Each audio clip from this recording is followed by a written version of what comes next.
주지리를 잠깐 정리를 하자면 4세대 나이스 관련해가지고 당시 소프트웨어 진흥법 개정으로 대기업 입찰 참여가 제한이 된 상황이었습니다. 그래서 기술에 대한 품질 부분이 많이 우려가 됐었고요. 그래서 교육부에서 4세대 나이스 TF팀을 구성해서 품질과 관련된 부분을 철저하게 점검하겠다라고 말씀을 하셨는데 지금 결과적으로 보면 품질 관리가 전혀 안 된 상황이고요. 그와 관련해서 대기업 참여가 제한됐었기 때문에 어쩔 수 없었다 내지는 조달청에서 그 IT센이라는 쌍용정보통신 모업체에 대한 소송은 있는 건 알았지만은 쌍용정보통신에 대해서는 적격 판정을 했었다라는 그런 내용은 충분하게 이게 해명에 이를 수 있는 수준이 아니거든요.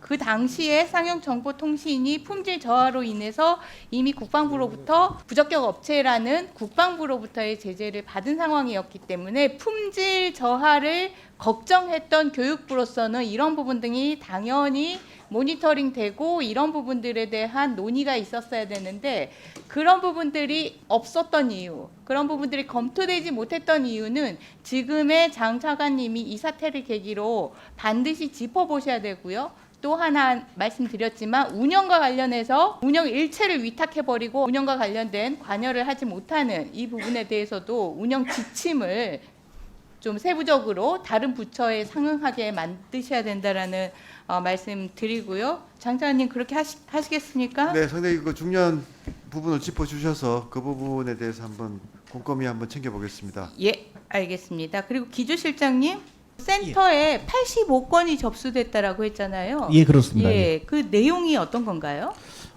그 수능 출제 관련된 카르텔 부분에서 그 사교육 업체와 수능 출제자 간의 유착 의혹이 16건입니다. 그리고 끼어 팔기식 교재 등 강요 구매가 9건이고요. 그리고 허위 과장 광고가 19건 등 모두 상세 내용으로 보면 건수는 85건에 비해서 실질 내용은 102건으로 이렇게 나왔습니다. 지금 그 신고된 내용 중에 지금 교육부에서 얘기하는 카르텔이라고 할 만한 유형에 들어가는 거는 지금 출제위원하고 사교육 업체 간의 유착 의혹이 16건 정도 됐다라는 그 부분인 거죠. 그것과 이제 끼어 팔 교재 등 구매 끼어팔구나 강요. 이런 거는 예. 이제 뭐 상술과 관련된 부분이고 이른바 사교육 카르텔이라고 얘기하는 거는 뭔가 담합이 있고 그 담합을 통해서 시장 지배력을 얻고 이윤을 얻어가는 구조인데 그 담합과 관련해서 출제위원과 사교육 기관 간의 담합이 있다라는 의혹이 신고된 거는 16건이죠.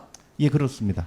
그 출제위원들과 이 교육과정 평가원의 이 평가에 대한 판단은 우리 교육부가 공공기관으로서 엄격하게 관리하고 있는 부분인데 이런 의혹이 16건이나 들어왔다는 거에 대해서는 어떻게 평가합니까? 교육부가 출제위원에 대한 관리나 제도 운영을 잘못해왔다라는 부분이 있는 겁니까? 그래서 교육부가 사교육 카르텔이라는 말을 지금 하시는 겁니까?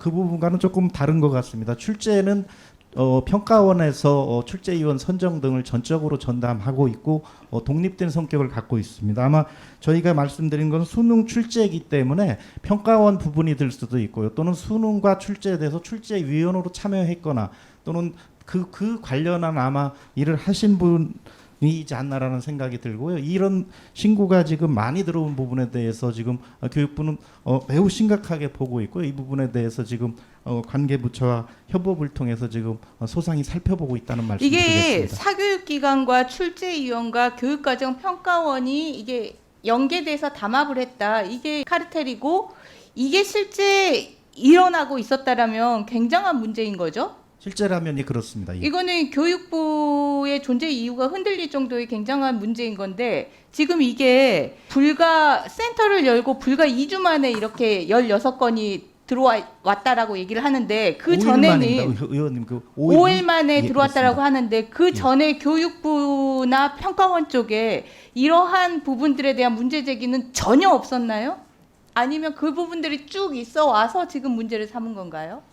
전혀 없었다가 5일 만에 이게 16건이 갑자기 예, 그런 부분에 대해서는 뭐 확인을 해봐야 할 것 같습니다만 루머로서는 좀 돌았다고 저희도 알고 있고 일부는 또 뭐 감사라든지 오래전에 이루어진 부분도 있는 걸로 알고 있습니다. 네, 그 부분을 제가 잠깐 좀 보충을 해도 되겠습니까, 의원님?